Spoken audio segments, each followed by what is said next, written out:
今日咧食叉燒啊，呢啲係豬腩啊，我揾豬腩燒啊今日。咁啊，又攤下佢之後，一陣回鑊，煮翻個糖膠冚面，咁啊切得噶啦。講話要煮翻個糖愛嚟燴落嗰個叉燒，等佢 coated with 一層糖嘅。咁我通常嘅做法咧就係整啲糖，呢度都幾多嘅其實呢度唔夠噶，正式嚟講，不過我 cut 糖啫。咁咧就俾啲水去煮溶佢。嗱，佢而家好多水下，係咪？咁你煮下佢，所以你話幾少啊？你加咗啲水咧，嗰啲糖漿簡直掛唔起㗎，直情。咁我哋做咩咧？等佢再煮結啲先。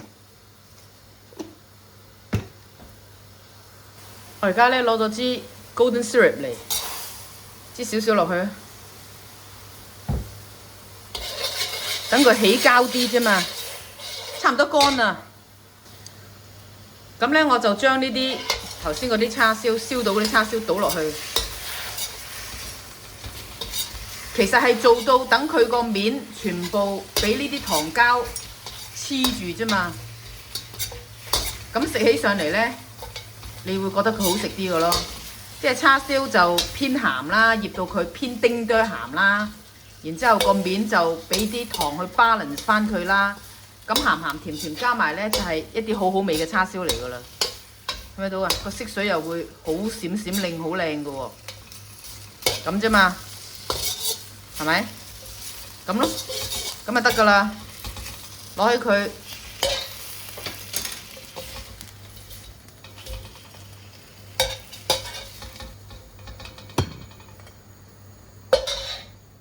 今日嘅 lunch 咧就係有呢個用豬腩肉燒嘅叉燒啦，好似 overcook 咗少少。